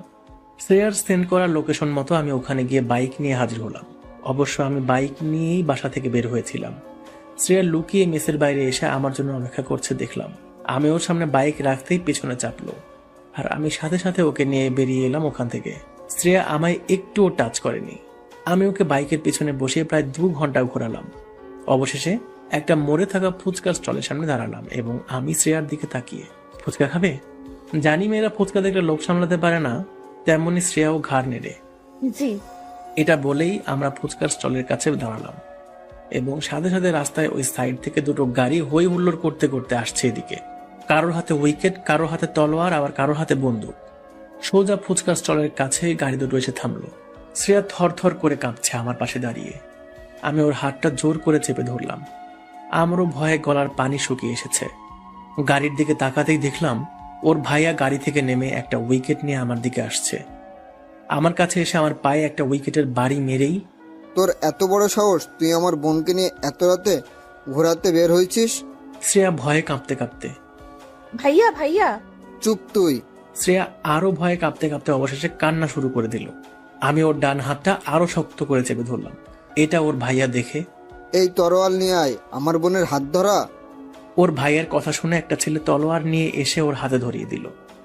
আমার কপাল থেকে একটা একটা করে ঘাম মাটিতে পড়ছে। খুব মনে ভয় কাজ করছে। তবু আমি শ্রেয়ার হাতটা না ছেড়ে শ্রেয়ার দিকে তাকালাম। শ্রেয়ার কান্না ভরা দুটো চোখ দেখতেই আমার চোখেও পানি এসে গেল। আমি বুক উঁচু করলাম আর ভাবলাম, জানি আজ আমার মৃত্যু আবশ্যক, তাই সত্যিটা শ্রেয়াকে জানিয়েই মরব। আমি ওর ভাইয়ার সামনেই শ্রেয়ার দিকে তাকিয়ে, আমি তোমাকে ছেড়ে কেন সেদিন কলকাতা থেকে চলে এসেছিলাম, তোমার মনে এই প্রশ্নটা ছিল তাই না? চলো আজ ক্লিয়ার করি। হ্যাঁ, আমি তোমার ভাইয়ার জন্য তোমাকে ছাড়তে বাধ্য হয়েছিলাম। বিশ্বাস করো, আমি তোমায় ভালোবাসি। এই কথাটা তোমার ভাইয়া জানলে আমায় তো প্রাণে মারতই, আর আমার ফ্যামিলিকেও শেষ করে দিত। আমি মারা গেলে কোনো ক্ষতি নেই, তবে আমার ফ্যামিলি প্রবলেমে পড়ুক আমি তা চাই না। আজ যখন সবটা তোমার ভাইয়া জেনেই গেছে, তাহলে ওনার সামনেও আমি আজ বলতে চাই আমার তোমার জন্য ভালোবাসার কথাটা। শ্রেয়া, আমি তোমায় ভালোবাসি। জানি আমাকে একটু পরেই মেরে ফেলা হবে। আমি তোমায় আমার প্রাণের শেষ শ্বাস প্রশ্বাস পর্যন্ত ভালোবাসি। শ্রেয়া ওর ভাইয়ার সামনে আমাকে জড়িয়ে ধরল, আর শ্রেয়ার ভাইয়া চিৎকার করে রাগে ক্রোধে গর্জে উঠল, আর শ্রেয়াকে ছাড়িয়ে আমায় ইচ্ছা মতো উইকেটের বাড়ি দিতে লাগলো। শ্রেয়া আমায় বাঁচানোর জন্য আমার কাছে এসে ওর ভাইয়াকে আটকাতে লাগলো, কিন্তু ওর ভাইয়া ওকে বারবার টেনে হিঁচড়ে সরিয়ে নিচ্ছে। শ্রেয়া চিৎকার করে খুব কান্না করছে আর বলছে, প্লিজ ভাইয়া, ওকে ছেড়ে দাও প্লিজ ভাইয়া। শ্রেয়ার কোনো কথা না শুনে আমাকে একভাবে মারতেই লাগলো। শ্রেয়া গাড়ির কাছে গিয়ে গাড়িতে রাখা একটা পিস্তল নিয়ে ওর মাথায় রেখে, ভাইয়া আমি কিন্তু নিজেকে শেষ করে দেব, প্লিজ ভাইয়া অব্রকে ছেড়ে দাও। আমি শ্রেয়ার কাণ্ড কারখানা দেখে চিৎকার করে, শ্রেয়া প্লিজ ওটা নামাও, প্লিজ শ্রেয়া প্লিজ। শ্রেয়ার ভাইয়া শ্রেয়াকে দেখে আমায় মারা অফ করে দিল এবং উইকেটটা ফেলে হাত দুটো উপরে রাখলো। শ্রেয়া কান্না করতে করতে, ভাইয়া তুমি কি চাও তোমার বোন কি সুখে না থাকুক, কারো কাছে একটু ভালোবাসা না পাক? কতদিন আমি এভাবে ভয়ে ভয়ে কাফিরের মতো দিন পার করব? সবার সামনে বলতেও ভয় করে আমি একজন মাফিয়ার বোন। ছোট থেকে আব্বু আম্মুর আদর পাইনি, ভেবেছিলাম আব্বু আম্মুর না হোক ভাইয়ার তো পাবো, বাট সেটাও পাইনি।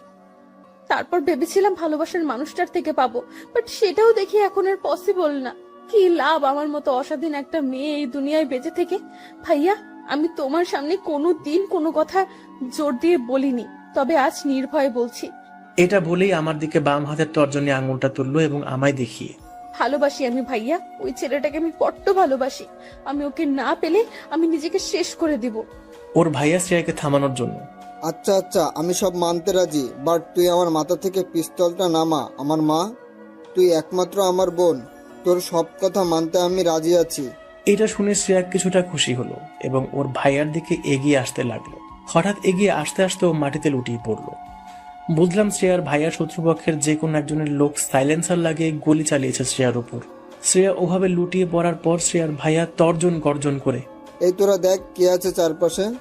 এটা বলেই শ্রেয়ার ভাইয়া শ্রেয়ার কাছে গিয়ে বসে ওর মাথাটা কোলে তুলে গাল চাপড়াতে চাপড়াতে, শ্রেয়া, এই শ্রেয়া কি রে? আমি পায়ের ব্যথায় উঠতে পারছি না।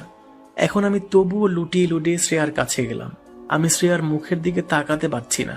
আমার বুকে শ্রেয়াকে হারানোর ভয় হাহাকার করতে লাগলো। আমি ওর সামনে ঝুঁকে, শ্রেয়া কি হলো, চোখ খোলো। আমি ওর গালে হাত দিয়ে নাড়াতে নাড়াতে, কি হলো, কথা বলছো না কেন? ও ভাইয়া আর এক মুহূর্ত দেরি না করে ওকে গাড়িতে তুললো। আমি মাটিতে লুটিয়ে পড়ে আছি, দাঁড়াতে পারছি না। যতবারই হাত দিয়ে নিজেকে তোলার চেষ্টা করছি ততবারই আমি ব্যর্থ হচ্ছি। বুকের ভেতরে কলিজাটা মনে হচ্ছে এই বের হয়ে আসবে, এতটা শ্রেয়ার জন্য কষ্ট পাচ্ছি। চোখ দিয়ে পানি ধরছে আর আমি শ্রেয়াকে যে গাড়িতে তোলা হয়েছে আমি ওই গাড়িটার দিকে তাকিয়ে আছি আর প্রার্থনা করছি, হে উপরওয়ালা, আমার ভালোবাসার মানুষরা যেন কিছু না হয়। তুমি চাইলে আমার আয়ু কেটে ওকে দিও, তবুও ওর কিছু ক্ষতি করো না প্লিজ। আমি এগোতে চাইছি হাত মুড়ে মাটির সাথে, আমি তাও পারছি না, কারণ আমার শরীরটা এখন অবশ হয়ে এসেছে। মাথাটা কেমন ঘুরতে লাগলো। আমি এবার চিৎকার করে, শ্রেয়া তোমার কিছু হবে না, আমি তোমার পাশে আছি। এটা বলেই আমার মুখ থুবড়িকে মাটিতে আমার মাথা পড়ে রইল। ওদিকে শ্রেয়ার ভাইয়া গাড়ির সিটে চেপে স্টার্ট দিয়েছে এবং আমার দিকে একবার তাকিয়ে একজন ওর দলের ছেলেকে, এই একেও তুলে নিয়ে আয়। এটা বলেই ওর ভাইয়া চলে গেল।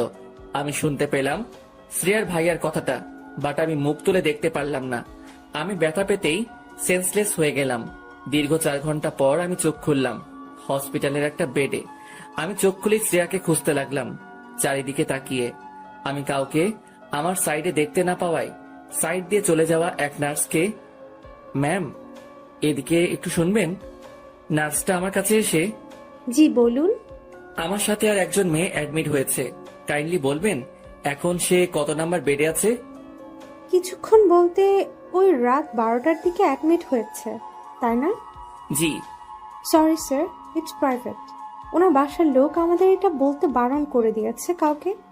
আমি নার্সটার দিকে তাকিয়ে অনুরোধ করে, প্লিজ ম্যাম, আমায় বলুন প্লিজ, আমার দেখা করা জরুরি ওই মেয়েটার সাথে। Sorry sir, it's not possible. এটা শুনতেই আমার দুটো চোখের সাইড দিয়ে পানি বের হতে লাগলো। নার্সটা আমায় এমন অবস্থায় দেখে আর ইউ ওকে? আমি হালকা হেসে, কিভাবে ওকে থাকবো বলুন? ভালোবাসার মানুষটাকে ছাড়া কি ভালো থাকা যায়? নার্সটা এবার নিজের আঙ্গুল ঘষতে ঘষতে, মানে যে অ্যাডমিট হয়েছে আপনি তার লাভার? জি ম্যাম, প্লিজ ম্যাম, একটা বার দেখতে চাই। বাট আমরা তো বলতে পারবো না। প্লিজ ম্যাম, আপনি যদি কখনো কাউকে ভালোবেসে থাকেন তো এর পেনটা আপনি শিওর ফিল করবেন। নার্সটা এবার মাথা নিচু করে আমার দিকে তাকালো। ওকে, বাট এটা যদি জানাজানি হয় তাহলে আমার জীবন পর্যন্ত যেতে পারে। শুনেছি নাকি ওই মেয়েকে যে নিয়ে এসেছিল সে বড় এক মাস্তান মাফিয়া। ম্যাম, আই প্রমিস, আপনি আর আমি ছাড়া এই কথাটা কেউ জানবে না। Okay, room number 22। Okay ma'am, thanks. নার্সটা আর কোনো কথা না বলে চলে গেল। আমি এবার নিচে নামতে যাব, ঠিক তখনই আমার পায়ে ব্যথা অনুভব করলাম এবং বুঝলাম আমার দুটো পায়ে ব্যান্ডেজ করা আছে। আমি চাইলেও যেতে পারবো না। আমি আবারও বালিশে মাথা রেখে শুয়ে পড়লাম আর ভাবতে লাগলাম, কেন আমি শ্রেয়াকে বিপদের মুখে ঠেলে দিলাম। আমি রাতে ওকে নিয়ে যদি না বের হতাম তাহলে আজও এই বিপদের সম্মুখীন হতো না। কেন আমি বের হলাম? আমি দোষী, আমি দোষী। হ্যাঁ হ্যাঁ হ্যাঁ, অব্র তুই দোষী, অনেক বড় দোষী। আমি পকেট থেকে মোবাইলটা বের করলাম এই ভেবে যদি শ্রেয়ার ফ্রেন্ড মিতু ওর সাথে থাকে, কারণ ফিমেল ওয়ার্ডে কোনো মেল সাথে থাকা অ্যালাউ করে না। তাই আমি ফোনটা বের করে মিতুর নাম্বারে কল দিলাম। ও লুকিয়ে কলটা রিসিভ করে চুপি চুপি। হ্যাঁ বলো। আমি নিজেকে আর শান্ত না রাখতে পেরে, মিতু, শ্রেয়া কেমন আছে? মিতুও কান্নার আওয়াজ নিয়ে, ভালো নেই, সিরিয়াস অবস্থা। ও আচ্ছা, তুমি কি ওর কাছেই আছো? হ্যাঁ। একবার ভিডিওটা অন করবা প্লিজ। ওকে। মিতু এবার ভিডিওটা অন করলো আর আমার দু চোখ ভেজা দেখে, এই কান্না করছো কেন? কি করব বলো? আমার জন্য তোমার ফ্রেন্ডের আজ এই অবস্থা, সবটার মূল দায়ী আমি। মিতু এবার আমার দিকে তাকিয়ে, অফরো, আমি জানি তুমি শ্রেয়াকে কতখানি ভালোবাসো। ও আমি সবটা খুলে বলেছিল। এখন যদি তুমি ভেঙে পড়ো তাহলে কিভাবে চলবে বলো? আমি চোখের পানি মুছে, মিতু একবার ব্যাক ক্যামেরাটা অন করে শ্রেয়াকে দেখাবে প্লিজ। মিতু আমার কথা মতো ব্যাক ক্যামেরা অন করতেই আমার চোখে আবারও পানি চলে এলো। মেয়েটার মুখে অক্সিজেন মাস্ক, একটা কাঁচের ঘরে আছে, মানে আইসিইউতে। মেয়েটার দিকে আমি তাকাতে পারছি না একদম। তাকালেই কেমন নিজেকে বড্ড দোষী মনে হচ্ছে। আমি মাথাটা উপরে রেখে একটা লম্বা শ্বাস নিয়ে কপালে হাত দিলাম। বুঝলাম কপালে ঘাম জমে এসেছে আর আমি কাঁপতে কাঁপতে চুপি চুপি, খুব ভালোবাসি তোমায় পাগলি, তোমায়। মন চাইছে একটা বার তোমার কোলে মাথা রেখে অনেক অনেক অনেক কান্না করি। তোমার আমার ভালোবাসার সফলতা তো তোমার মাঝে আছে। তোমার নামেই এখন আমার প্রতিটা হার্টবিট চলছে। বিশ্বাস করো শ্রেয়া, আমি তোমায় ছেড়ে একা একা আর থাকতে পারছি না। প্লিজ, তোমায় আমি কাছে পেতে চাই। I love you Shreya. I want touch your hearts and your any happiness, your any feelings. Love you Shreya, really love you Shreya. আমি ঠোঁটের উপর ঠোঁট রেখে কষ্ট চেপে, আচ্ছা মিতু, এখন রাখি, পরে কল দেব। ওকে, বাট তুমি কোথায়, কোন রুমে আছো? আমি 57 নাম্বার রুমে আছি। ও ওকে। এই অফরো, শ্রেয়ার ভাই আসছে, রাখো রাখো। এটা বলে ফোনটা কেটে দিল। আমি ফোনটা সাইডে রেখে দুহাত দিয়ে বেড কভারটা খামচে ধরে ঠোঁটে ঠোঁট চেপে নীরবে আবারও কান্না করতে লাগলাম। বুকটা হাহাকার করে উঠছে বারে বার শ্রেয়ার জন্য। প্লিজ শ্রেয়া, তুমি আমায় ছেড়ে কোথাও যেও না। হে উপরওয়ালা, আমার শ্রেয়ার যেন কিছু না হয়। আমি থাকতে পারবো না কিছুতেই ওকে ছাড়া। আমি কান্না করতে করতে একসময় হাঁপিয়ে পড়লাম এবং ভোর 5টার দিকে ঘুমিয়ে পড়লাম। আমার ক্লান্ত শরীরে প্রাণ এলো সকাল 11টার দিকে, মানে ঘুম ভাঙলো। আমি দুহাত দিয়ে উঠে বসলাম, দেখি সাইডে আয়া বসে আছে। আমাকে ঘুম থেকে উঠতে দেখেই আমার দিকে মাজন বাড়িয়ে দিল। আমি আয়াটাকে, ওয়েট ম্যাম, এটা বলেই ফোনটা হাতে নিয়ে মিতুকে কল দিলাম, বাট ফোনটা রিসিভ করছে না। আমার মনকে শত প্রশ্ন ঘিরে ধরলো। মিতু কল রিসিভ করছে না কেন? কি হয়েছে? শ্রেয়ার কি সিরিয়াস অবস্থা নাকি? শ্রেয়ার ভাইয়ার সাইডে আছে নাকি অন্য কিছু? না না, শ্রেয়ার কিছুই হতে পারে না। আমি বুকের বাম সাইডে হাত রেখে আল্লাহকে ডেকে নিজেকে শান্ত করলাম। আমি মাজন নিয়ে মুখ ধুয়ে এবার কিছু খাবো, তখনই আমার রুমের ওপাশে রাস্তা দিয়ে কারা যেন একটা স্ট্রেচার গড়িয়ে গড়িয়ে নিয়ে যাচ্ছে আর কান্না করছে শুনতে পেলাম। আর একজন খুব গম্ভীর হয়ে, ছাড়বো না ছাড়বো না। কেন তুই ছেড়ে চলে গেলি? আমায় ছেড়ে আমি কি নিয়ে থাকবো? আমি কার জন্য নতুন নতুন গিফট কিনবো? কে আমার কাছে এখন আবদার করবে? ফিরে আয়, তুই ফিরে আয়। এসব কথা শুনে আমার বুকটা কেঁপে উঠল। গলার ভয়েসটা যেন আমার খুব চেনা। আমি ভয়ে কাঁপতে কাঁপতে আয়াকে, ম্যাম, কে মরেছে? আয়াটা এবার ডিমের খোসা ছাড়াতে ছাড়াতে, কি জানি কে মরেছে, তবে শুনলাম আজ ভোরের দিকে কাল একজন অ্যাডমিট হওয়া মেয়ে মারা গেছে। সাথে সাথে আমার হাতে থাকা খাবারের প্লেটটা পড়ে গেল। আমি একভাবে তাকিয়ে রইলাম দেওয়ালের দিকে, আর চোখ বেয়ে নীরবে পানি বইছে। তার মানে আমারও না তো? না না, এটা হতেই পারে না। উপরওয়ালা এতটা নিষ্ঠুর না যে দুটো ভালোবাসার মানুষকে একে অপরের থেকে ছিনিয়ে নেবে।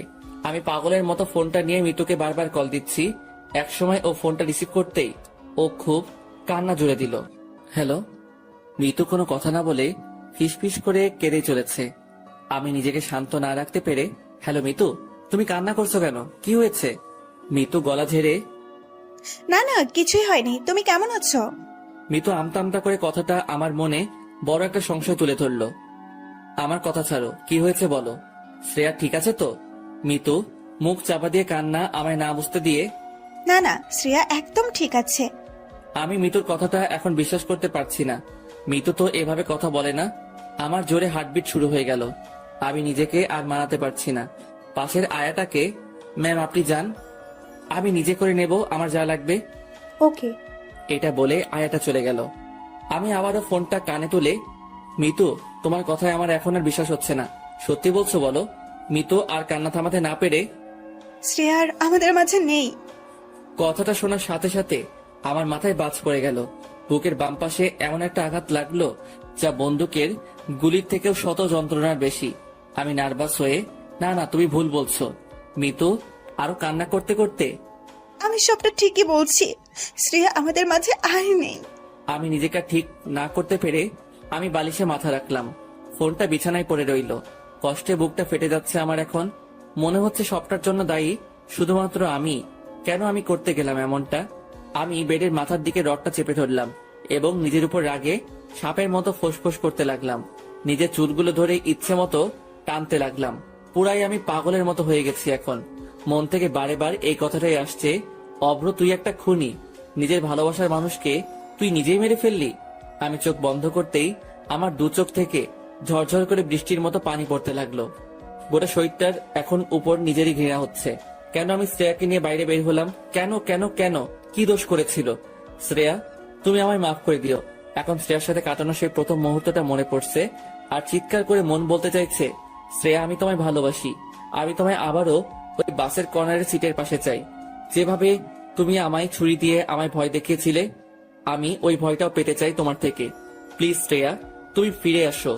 শ্রেয়ার হাসিটা এখন বড্ড বেশি আমায় মিস করাচ্ছে। শ্রেয়ার সাথে মলের ট্রায়াল রুমের কথাটা ভেবে পাগলের মতো হাসছি। মেয়েটা আমায় থাপ্পড় মেরেছিল, সেই গালে হাতটা রেখে খুব কান্না করতে করতে মনে মনে বলছি, শ্রেয়া আমি আবারও থাপ্পড় খেতে রাজি আছি। প্লিজ তুমি ফিরে আসো। কেন তুমি আমায় এক এক করে ছেড়ে চলে গেলে? বাইরে এখনো কান্নাকাটি করছে ওর ভাইয়া। মেয়েটাকে দেখতে বড্ড মন চাইছে, কিন্তু আমি তো যেতে পারবো না। আমার পা দুটো ব্যান্ডেজ, আমি নামতে চাইলেও পারছি না।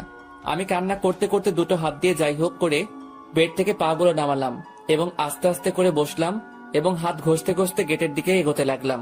কোমরটা কেমন যন্ত্রণায় কেঁপে উঠছে, তবুও আজ এই যন্ত্রণা শ্রেয়াকে হারানোর যন্ত্রণার কাছে বিন্দুমাত্র। আমি পাগলের মতো গেটের কাছে এলাম এবং গেট থেকে উকি মেরে দেখলাম মাত্র ফুট 8 দূরে ওর ভাইয়া ওকে ঘিরে কান্নাকাটি করছে।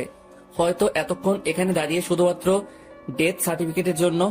মেয়েটার উপরে একটা সাদা কাপড় এবং পুরোটা মুড়ে দেওয়া হয়েছে। সাদা কাপড়টা দেখে আমার বুকটা আরো কষ্টে ছটফট করতে লাগলো। কোথায় ভেবেছিলাম আমি তোমায় লাল পাড়ে বেনারসি শাড়ি পরাবো, কিন্তু আজ তুমি আমার জন্য সাদা কাপড়ে মোড়া একজন প্রাণহীন জড়বস্তু। আমি নিজেকে কোনো মতে সামলাতে না পেরে শ্রেয়ার বডিটার দিকে হাত ঘষতে ঘষতে স্ট্রেচারের কাছে এলাম। এতক্ষণ অনেক কষ্ট পাচ্ছিলাম, তবে শ্রেয়ার একটু টাচে আসতেই কেমন জানি আলাদা একটা শান্তি পেলাম। আমি এবার মাথাটা তুলে ওর ভাইয়ার দিকে তাকিয়ে, ভাইয়া।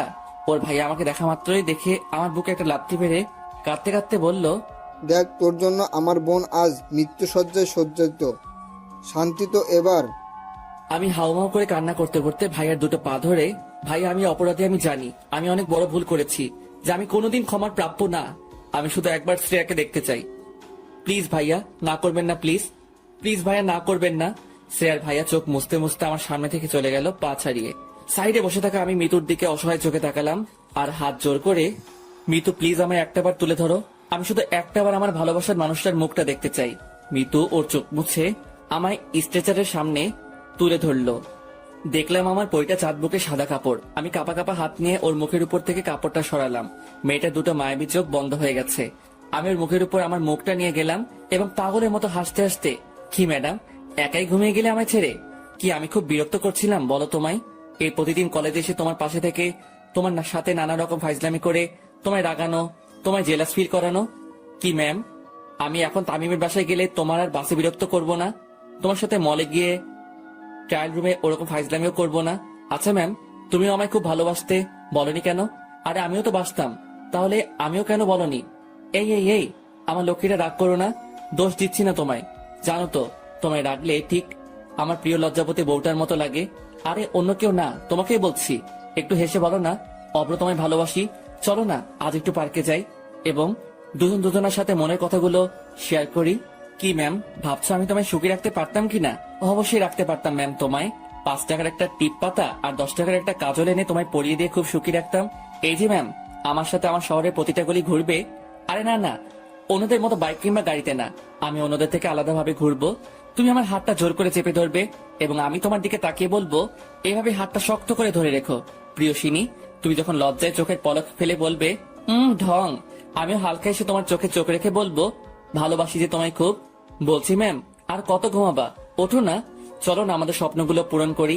এই পাগলি ওঠো, আর কত ঘুমাবা? ওই তুমি উঠবা তো নাকি? এসব কথাগুলো পাগলের মতো স্ট্যান্ড মুখের সামনে মুখে তুলে বলছি, আর আমার গালবে আসা প্রতিটা চোখের পানির বিন্দুকণা তোমার নাকটার উপরে পড়ছে। মেয়েটাকে দেখে মনে হচ্ছে না যে আমায় ছেড়ে চলে গেছে, এখন আমার কাছেই কাছে। আমি এবার আমার মুখটা ওর কানের কাছে নিয়ে গিয়ে, খুব ভালোবাসি তোমায়, এটা বলার সাথে আমায় কে যেন একজন এসে ধরলো এবং আমার পেটের কাছে কি যেন একটা রাখলো। আমি এসব কোনো কেয়ার না করে পাগলের মতো শ্রেয়ার কানের কাছে বিড়বিড় করতে থাকলাম। হঠাৎ বুঝলাম আমার পেটের কাছে কে যেন বারে বারে গুলি ফায়ার করছে। আমি পিছনে তাকিয়ে দেখতে পেলাম শ্রেয়ার ভাইয়া।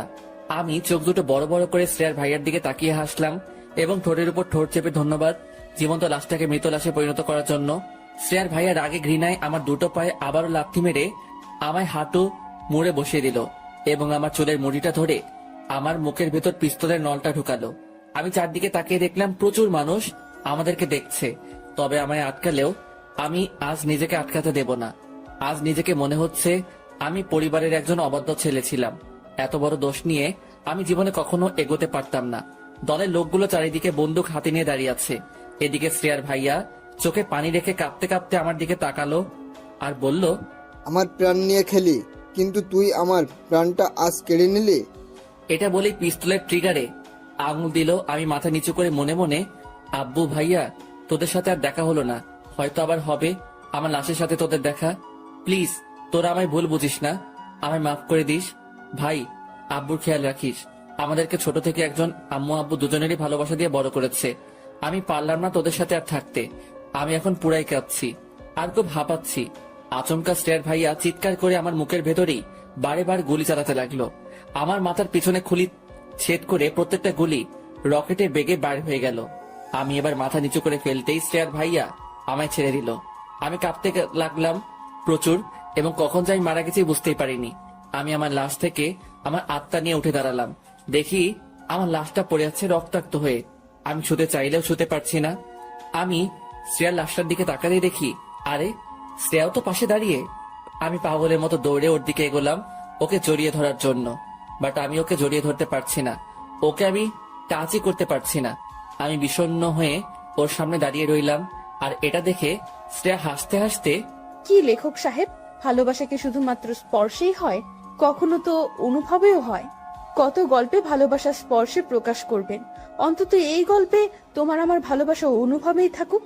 আমি মাথা তুলে শ্রেয়ার মায়াবী মুখটার দিকে তাকালাম আর হেসে, হ্যাঁ প্রিয়সিনী, স্পর্শে ভালোবাসা তো সকলে ভালোবাসতে পারে, আমরা না হয় অনুভবেই বাসি। আকাশ তো একটাই, তাকে তো স্পর্শ করতে পারি না। তবুও তোমার আমার মতো লক্ষ লক্ষ মানুষ ওই দূরে সাদামাটা নীল আকাশটাকে এত বেশি ভালোবাসে। জি লেখক সাহেব, আমাদের কাহিনীটা তোমার ডায়েরিতে তুলে রাখো। হয়তো পুরাতন হয়ে গেলে সেই ডায়েরির পাতায় ভাঁজ থাকবে, তবুও কখনো মুছে তো যাবে না। ওই দেখো, তুমি আর আমি কেমন শান্তি হয়ে ঘুমাচ্ছি। চলো, এই ঘুমের মধ্যেই আমরা আমাদের স্বপ্নগুলো পূরণ করে আসি। আচ্ছা চলো।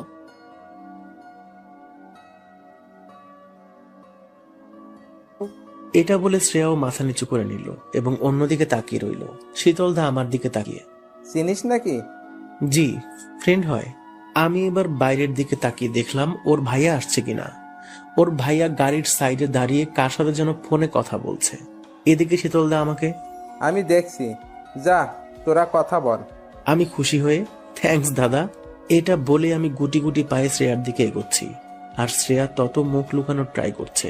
আমি ওর সামনে গিয়ে দাঁড়ালাম আর ওর দিকে তাকিয়ে, শ্রেয়া আমি জানি আমি ভুল করেছি, তোমায় না জানিয়ে চলে এসেছি, কিন্তু কি করব বলো, আমি আমার ফ্যামিলির কথা ভেবে এসব করতে বাধ্য হয়েছি। শ্রেয়া সাপের মতো ফুসফুস করতে লাগলো। কে আপনি? আমি আপনাকে চিনি না।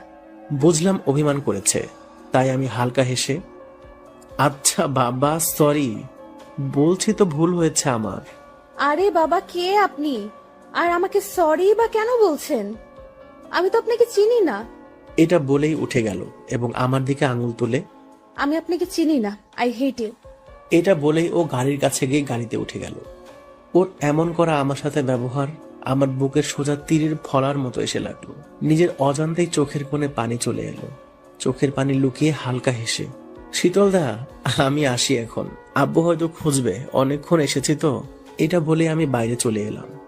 গাড়িটার দিকে বারবার তাকাচ্ছি, শুধু একটা কথাই ভেবে, একবার হলেও শ্রেয়া জানালাটা খুলবে। বাট আমার ভুল ধারণা, ও খুলল না একটা বারের জন্য। শ্রেয়ার ভাইয়ার টাকা মিটিয়ে গাড়িটা স্টার্ট দিয়ে আমার চোখের সামনে থেকে চলে গেল। নিজের মন আমায় এখন একটাই প্রশ্ন করছে, অভ্র তুই তো ওকে একটু হলেও ভালোবাসিস, আজ তখন তোর এতটা আবার কাছে এলো, কেন তুই ওকে তোর ভালোবাসার কথাটা জানালি না? তোদের মিলন ঠিকই হবে, কারণ উপরওয়ালা চেয়েছে বলেই আবার তোদের দ্বিতীয়বার একে অপরকে দেখার সুযোগ করে দিয়েছিল। কিন্তু সব তুই শেষ করে ফেললি, আর তুই কোনোদিন ওকে পাবি না, আর চাইলেও তুই ওর সাথে মিট করতে পারবি না, কারণ তুই তো জানিস না শ্রেয়া কোন কলেজে পড়ে এবং কোন মেসে থাকে।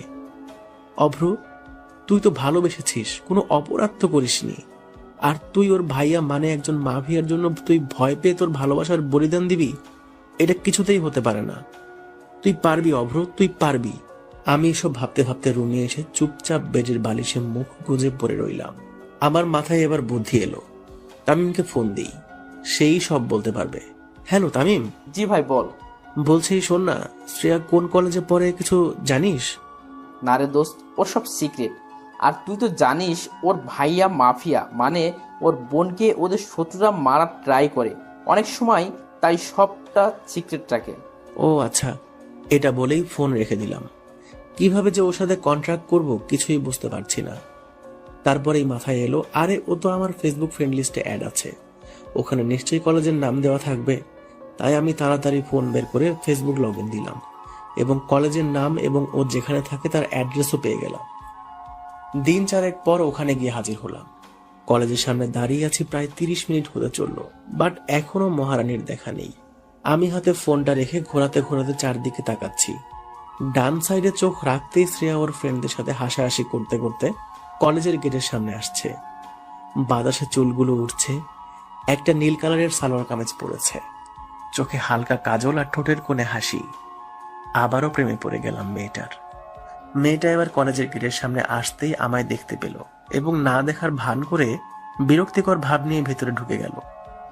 আমি এবার পিছন থেকে, শ্রেয়া, ও শ্রেয়া, চুপ, ও শ্রেয়া, কি হলো শুনতে পাচ্ছ না? ওর কোনো রেসপন্স না পেয়ে সোজা ওর সামনে গেলাম এবং ওর দিকে তাকিয়ে, কি হলো এত ডাকছি যে? শ্রেয়া এবার ভাব দেখিয়ে, কে ভাই আপনি? ভাইরে, কথাটা সোজা আমার বুকে এসে লাগলো। আমি এদিক ওদিক তাকিয়ে দেখলাম আমি ছাড়া তো কাছাকাছি কেউ নেই। আমায় বললে কথাটা? জি, কে আপনি ভাই? আমি ওর কথা শুনে মুখে হাত রেখে, আরে আরে, এই তো কিছুদিন আগে বর বানাবে বলছিলে, আর এখন ভাই।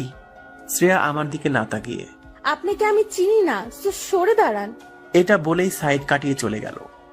আমি পাগলের মতো মাথায় হাত দিয়ে ভাবতে লাগলাম, যাহ শালা, আবার কি নতুন করে পড়াতে হবে। আমি আবারও ওর সামনে গেলাম। এতে আরো শ্রেয়া রেগে গেল এবং আমার দিকে তাকিয়ে, আমি আপনাকে চিনি না। I hate you. আমি আপনাকে ঘৃণা করি। আমি হালকা হেসে ওর চোখের দিকে তাকিয়ে, তাই? বাট আমি শুনেছি নাকি ঘৃণার মধ্যেও ভালোবাসা থাকে।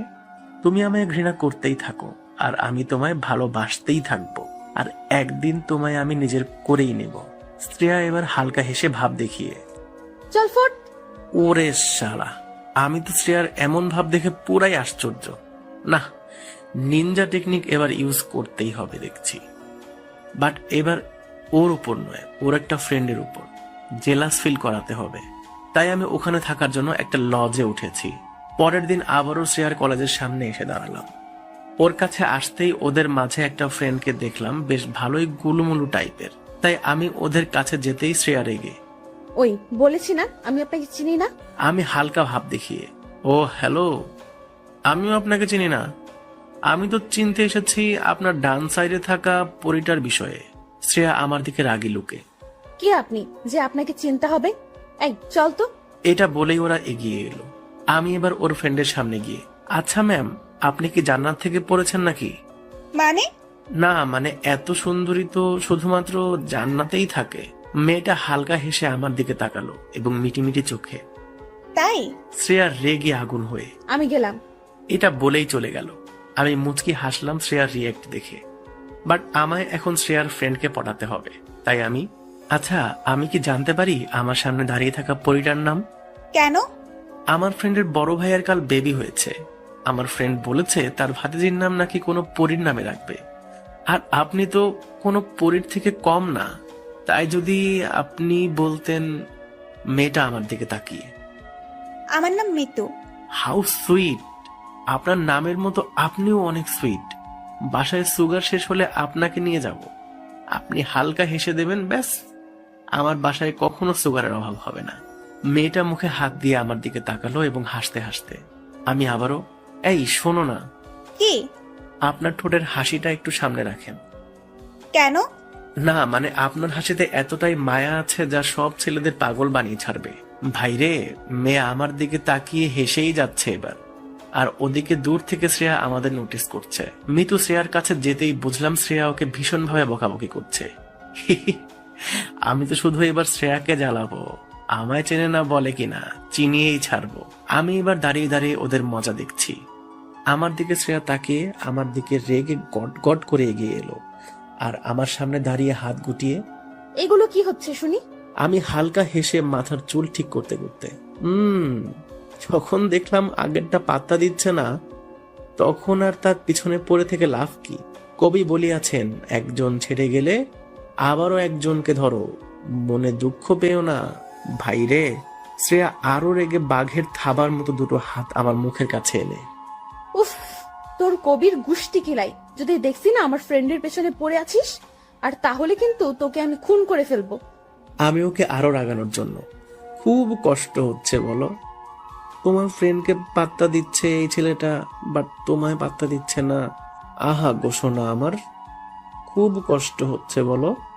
ভাই রে, শ্রেয়া এখন পুরাই আগুন। অভ্র পালাতই, নইলে তোর আজ খবর আছে। আমি আবারও দুষ্টুমি করে, তুমি হলে আমার বেহুলা, জানি এখনো তুমি আমায় বাসো ভালা, তবে কেন করো এত ছলনা? ওহে বলো না প্রিয় ললনা। এটা বলেই দৌড় দিলাম। আর ওদিকে শ্রেয়া রাগে একটা স্যান্ডেল ছুঁড়ে, তা হারামি তোর কবি হওয়া, কাল থেকে যদি আশেপাশে দেখছি আমি কি করতে পারি। কেন গো, কিস করবা বুঝি? শ্রেয়া এবার রেগে মাটিতে লাথি মারছে। আমি এবার মিতুর দিকে তাকিয়ে হাত তুলে, বাই পরি।